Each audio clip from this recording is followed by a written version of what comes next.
My neighbor thought he was about to force the power company to move a utility pole he hated. Instead, he accidentally gave them a reason to dig straight through the garden he had spent an entire summer building. And the best part? The pole never moved an inch. Now, if you and Apo's VE ever lived next to someone who treats their property like a kingdom and everyone around them like unpaid background actors, you and Apo's LL probably understand exactly what kind of person I and Apo's am talking about.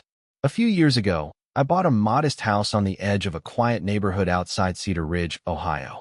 Nothing fancy, just a decent place with a detached garage, a couple of old storage sheds, and enough backyard space that I could enjoy my weekends without hearing every conversation from the next property over. Behind my garage stood an old wooden utility pole. It wasn't Apo's attractive. It wasn't Apo's modern. It definitely wasn't Apo's something you and Apo's put on a postcard. But it had been there forever. I know that because when I bought the place, the previous owner handed me a box filled with old photographs of the property dating back decades. In nearly every picture, there it was, standing in exactly the same spot, like some stubborn old tree that refused to leave. The pole carried a service line from the main road to my house and supplied electricity to a couple of older structures on the property. It worked flawlessly. Nobody cared about it. At least nobody cared until my new neighbor moved in. His name was Grant, and Grant had a very particular relationship with appearances. The first few months after moving in, he seemed normal enough. We and Apo's wave occasionally, exchange small talk, maybe discuss the weather when we happened to be outside at the same time.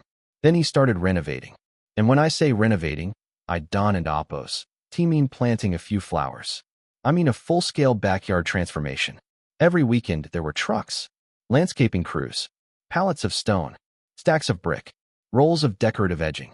By the end of summer, his backyard looked like something from a magazine. Raised garden beds, perfectly spaced flowers, curved brick pathways, decorative river stones, custom lighting. Everything arranged with the kind of precision usually reserved for military operations. To be fair, it looked impressive. The problem was that Grant didn't and Apo's just want a beautiful backyard. He wanted complete visual control over everything he could see from it. And that and Apo's that's where my utility pole entered the story. One afternoon, he walked over while I was cleaning out my garage. He stood there with his hands on his hips, staring toward the pole. And quote, "Does that thing bother you?" End quote, he asked. I looked over my shoulder. End quote, "The pole?" End quote. End quote. "Yeah." End quote. I shrugged. End quote. "Not really." End quote. He stared at it for another second. End quote. "It ruins the view." End quote. I honestly thought he was joking. He wasn't Apo's He started explaining how he and Apo's invested thousands of dollars into redesigning his outdoor space, and how the utility line crossing above the corner of his garden disrupted the aesthetic he was trying to create. I remember standing there wondering how a piece of infrastructure that had existed longer than either of us had lived there was suddenly a neighborhood emergency. Then he got to the point. End quote. "You should move it." End quote. Just like that. As casually as someone suggesting a new mailbox. I laughed. Not because I wanted to be rude. Because I genuinely thought he was making a joke. Again, he wasn't Apo's End quote.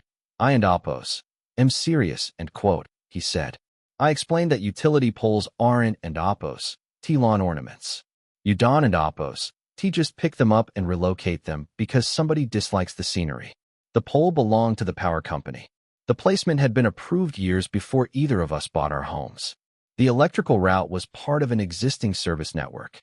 Moving it would involve permits, engineering reviews, utility crews, and a whole list of expenses that would make absolutely no sense. Grant didn't and Apo's seem interested in any of those details. He only cared about one thing. The pole was interfering with the image he had in his head. The conversation ended politely enough, but I could tell he wasn't Apo's happy. You know that look some people get when reality refuses to cooperate with them? That look that says, end quote, "I heard what you said, but I and Apo's already decided you and Apo's wrong." End quote. That was Grant. Over the next several weeks, the comments continued. Every now and then he and Apo's bring it up. Sometimes directly, sometimes indirectly. End quote. "Still surprised they allow that thing there." End quote. Or, end quote, Seems like outdated infrastructure, end quote. Or my personal favorite, end quote. I and Oppos. VEC neighborhoods that require homeowners to keep views unobstructed, end quote. That one made me laugh because utility poles Don and Oppos exactly disappear just because somebody starts a gardening project. But beneath the comments, I started noticing something else. Resentment. The more attention he put into his backyard, the more obsessed he became with the pole. It wasn't Oppos really about electricity anymore. It wasn't Oppos even about landscaping. It had become personal. The pole represented something he couldn't and Oppos control. And some people absolutely hate being reminded that they Don and Oppos control everything around them. Then one morning, things got weird. I was drinking coffee when I noticed a utility truck parked behind the properties. At first I didn't and Oppos think much about it. Power companies are always inspecting something. But then I saw two technicians walking directly toward the pole. A few minutes later, one of them knocked on my door. He introduced himself and explained that a complaint had been filed regarding the structure. Apparently someone had reported the pole as unstable, improperly installed, and potentially dangerous. I didn't and Oppos need 3 guesses to figure out where that complaint had come from. Grant happened to be standing outside watching the inspection from his backyard. That told me everything I needed to know. The technicians got to work. They inspected the base, tapped the wood, checked the hardware, examined the service line overhead, measured angles, reviewed records on a tablet. The whole process took maybe 20 minutes. Meanwhile, Grant stood nearby with the kind of hopeful expression people usually reserve for lottery drawings. I think he genuinely expected them to condemn the pole on the spot. Maybe he imagined giant trucks arriving the next day. Maybe he imagined the entire structure disappearing forever. Whatever he expected, it didn't and Oppos happen. Finally, one of the technicians approached us. End quote.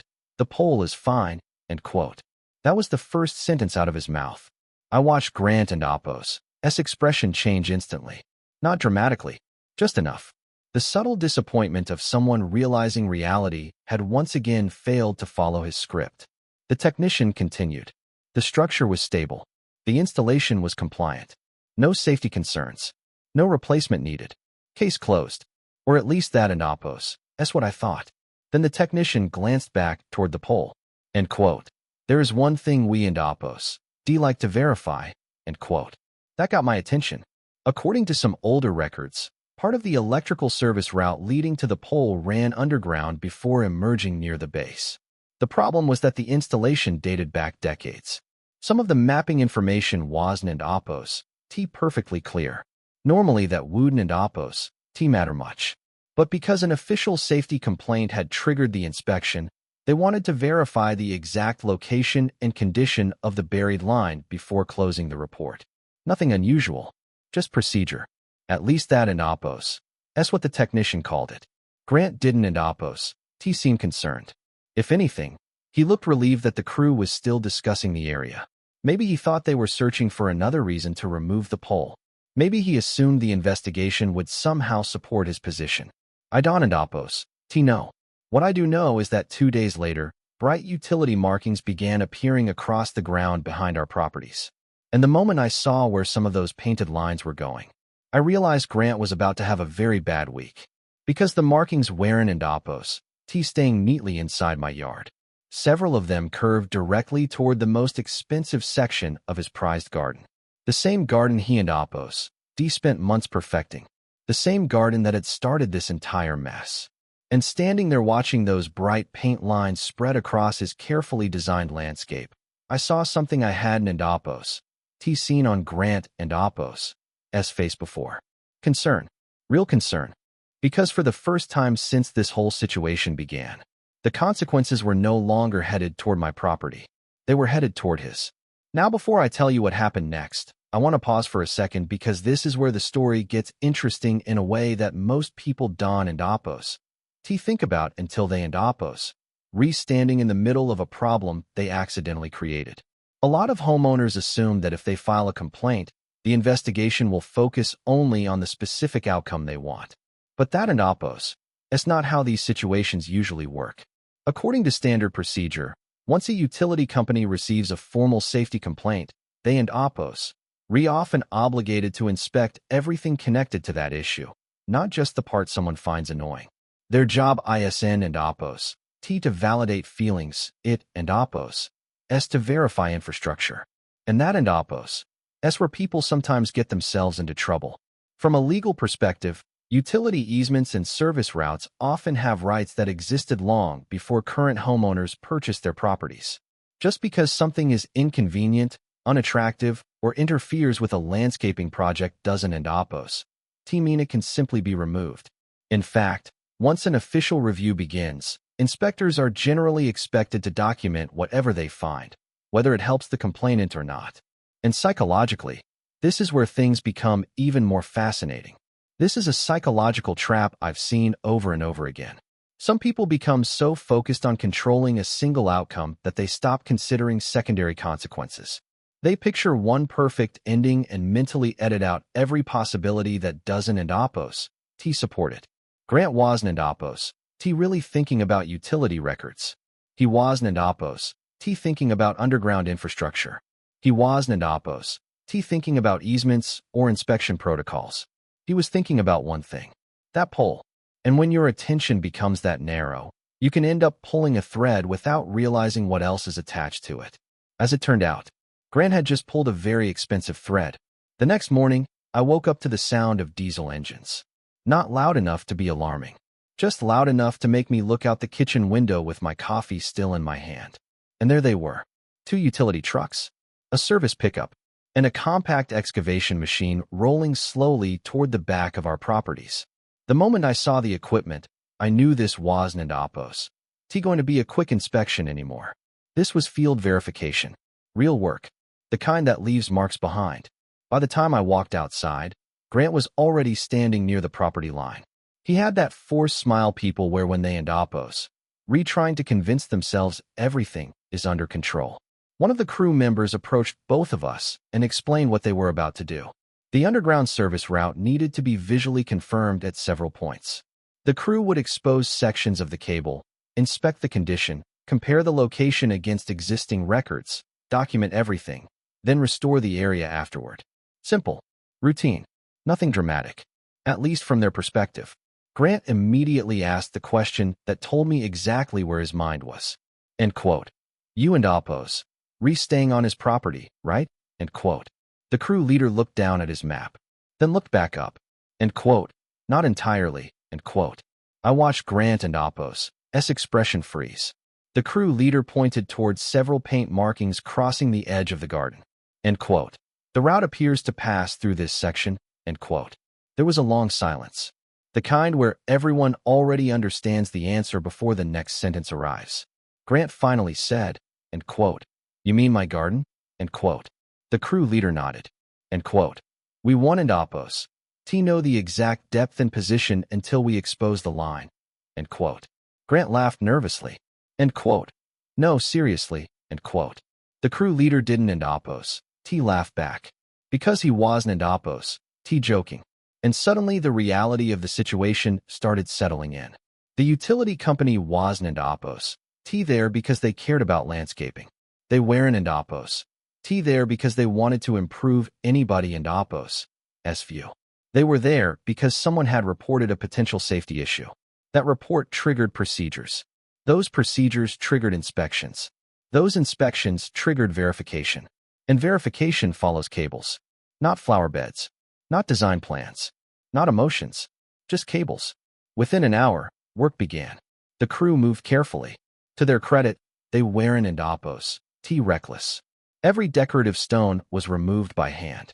Temporary markers were placed around sensitive areas. Protective sheets covered portions of the lawn. They genuinely tried to minimize disruption. But here in Oppos, that's the thing nobody tells you.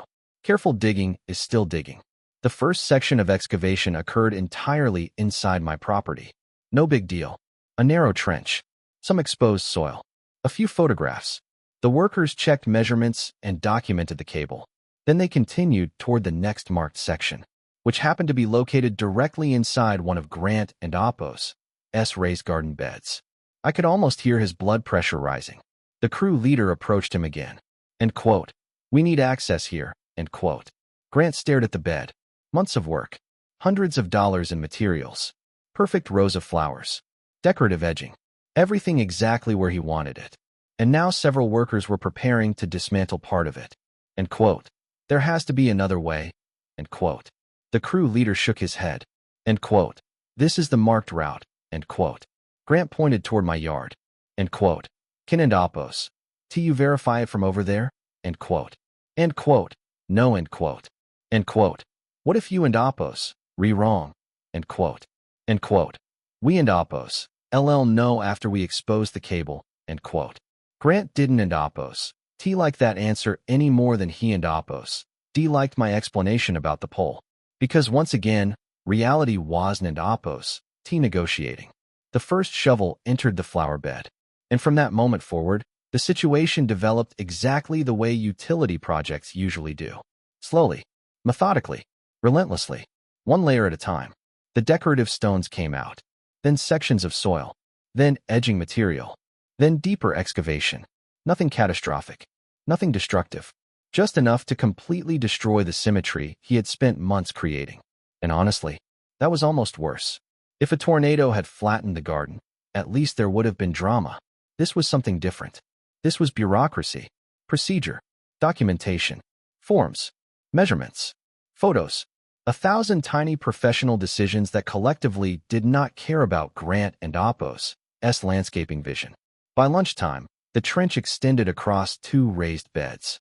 Workers had uncovered portions of the underground service line. The cable itself appeared to be in excellent condition. No damage, no deterioration, no safety concerns. Exactly what everyone except Grant seemed to expect. As the inspection continued, I noticed something interesting. Grant wasn't Appos angry at the crew. He wasn't Appos arguing anymore. He wasn't Appos making demands. He was just watching. And I think that and Appos because he had finally realized there was nobody to blame.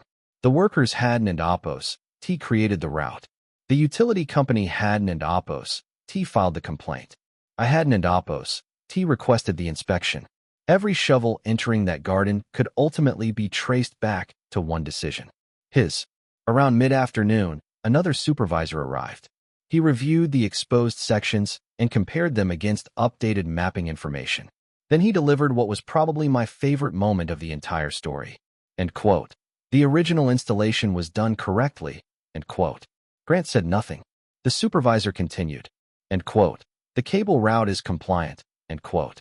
Still silence. End quote. The pole is compliant. End quote. More silence. End quote.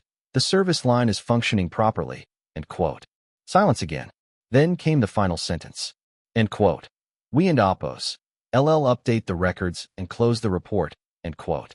And just like that, months of complaints, weeks of frustration, multiple inspections, several work crews, excavation equipment, documentation, verification. All of it had produced exactly the same conclusion I and Appos given Grant the first day he knocked on my door. The pole wasn't Appos a problem.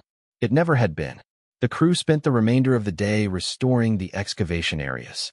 To their credit, they worked hard. The trenches were refilled. The soil was compacted. The stones were returned. The edging was reinstalled. The site was cleaned. By utility standards, the restoration was excellent. But restoration isn't and Appos the same thing as reversal. Anyone who has ever landscaped a property knows that.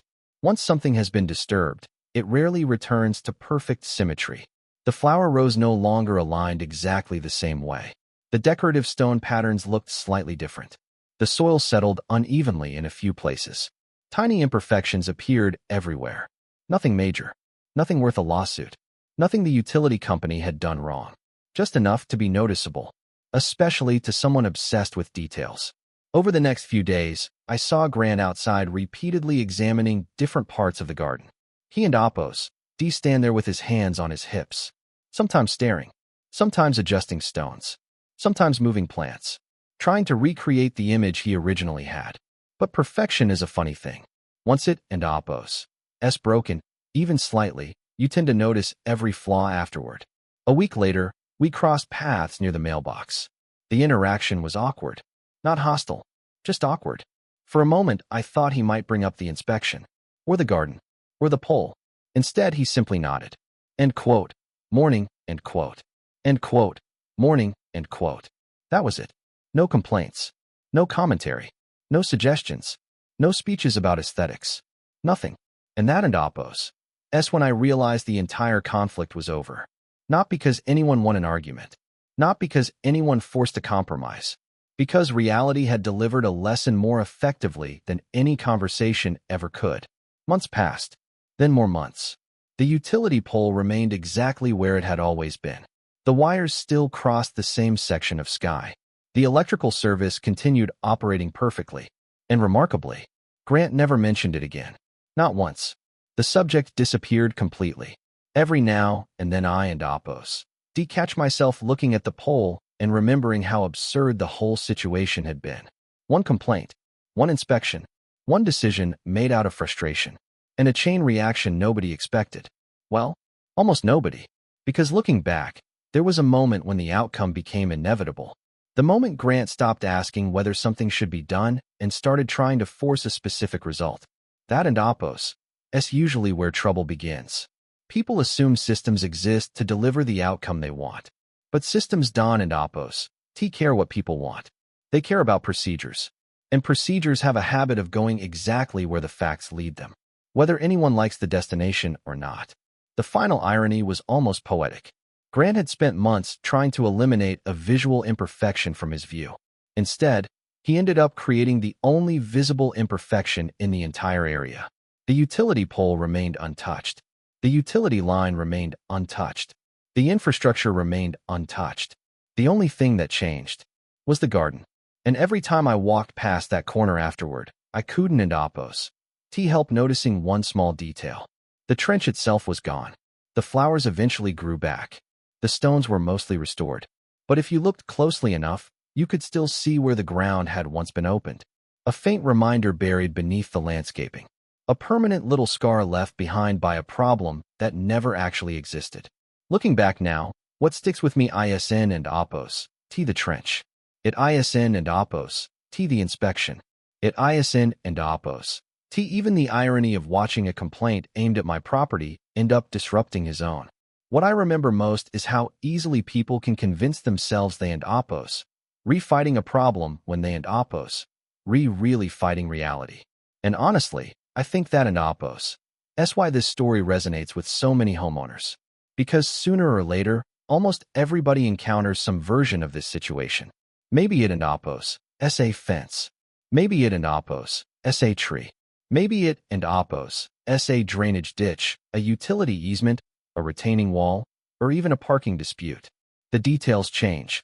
The psychology doesn't and Oppos. The lesson here is that not every inconvenience is an injustice. That and Oppos, a distinction a lot of people struggle with. Something can annoy you. Something can be ugly. Something can be inconvenient. And still be completely legitimate. That and Oppos, a hard truth because most of us naturally want our surroundings to match our preferences. We want control. We want predictability. We want things arranged according to our vision. But property ownership has limits. Neighborhood life has limits. Reality has limits. And sometimes maturity means recognizing where those limits exist. One thing I and Oppos noticed over the years is that conflicts between neighbors rarely start with the issue everyone talks about. The argument may be about a pole, or a fence, or a tree branch. But underneath, it and Oppos is often about control, respect, status, territory. People want acknowledgement that their preferences matter. When they Don and Oppos get that acknowledgement, frustration starts looking for an outlet. That and Oppos where things become dangerous.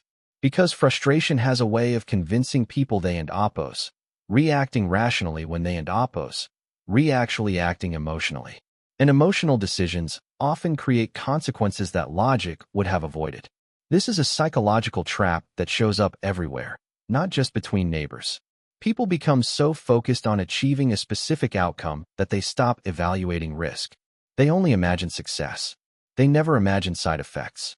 They never imagine unintended consequences. They never ask the simple question, end quote. What happens if this process doesn't and Oppos go the way I expect, end quote. Grant never asked that question, at least not publicly. He imagined the utility company arriving and agreeing with him. He imagined validation.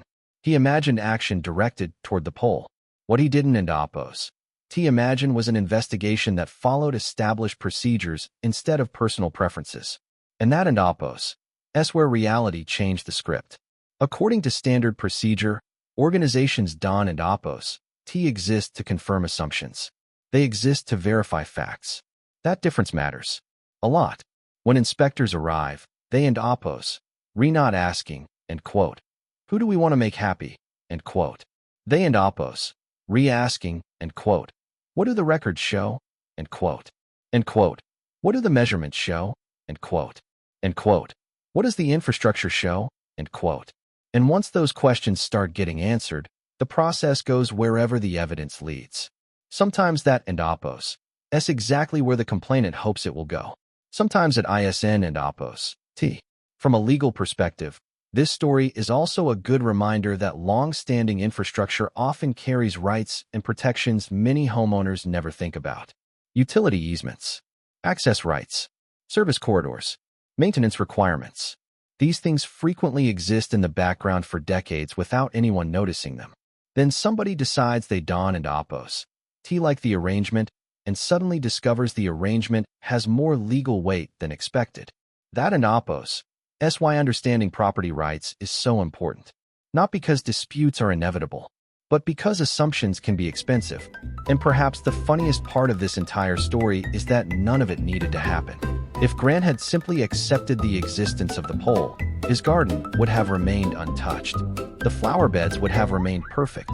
The stones would have remained exactly where he placed them. Everything would have stayed exactly as he wanted. The outcome he feared only appeared because he tried so aggressively to prevent something that wasn't and oppose. T actually a problem. There and oppose. S a strange irony in that. The harder he pushed against reality, the more reality pushed back. Not out of revenge, not out of malice, just cause and effect. That and oppose. That's what makes stories like this so satisfying. Nobody plotted against anybody. Nobody sabotaged anything. Nobody got even. There was no grand scheme. No secret retaliation. No dramatic courtroom victory. Just consequences unfolding naturally from a series of choices. And honestly, those are often the most interesting stories because they feel real. Life rarely delivers cinematic justice. Most of the time, it delivers procedural justice. Paperwork, inspections, policies, rules, tiny decisions stacking on top of each other until the outcome becomes unavoidable. That and oppose. That's exactly what happened here. The pole stayed. The garden changed. And everyone learned something. At least I hope we did. So now I and oppose. I'm curious what you think. If you were in my position, would you have handled the situation differently? Would you have tried harder to reason with Grant before the complaint was filed? Or do you think some people simply have tea? Or learn through consequences rather than conversations? And if you were in Grant and Oppo's position, would the poll have bothered you enough to report it in the first place? Let me know down in the comments because neighbor disputes are one of those topics where everyone seems to have a story. Maybe you and Oppo's VE dealt with a controlling neighbor. Maybe you and Oppo's VE had someone complain about something that existed long before either of you moved in. Or maybe you and Oppo's VE seen someone trigger a chain of events that ended up hurting their own interests more than anyone else and Oppo's. Either way, I and Oppo's love to hear about it. Because if they're and Oppo's one thing this experience taught me, it and Oppo's that living next to other people is sometimes less about property lines and more about perspective. And every once in a while, the biggest obstacle in someone and Oppo's view ISN and Oppo's the utility pole standing across the yard. It and Oppo's the assumption that everything around them should move simply because they want it to.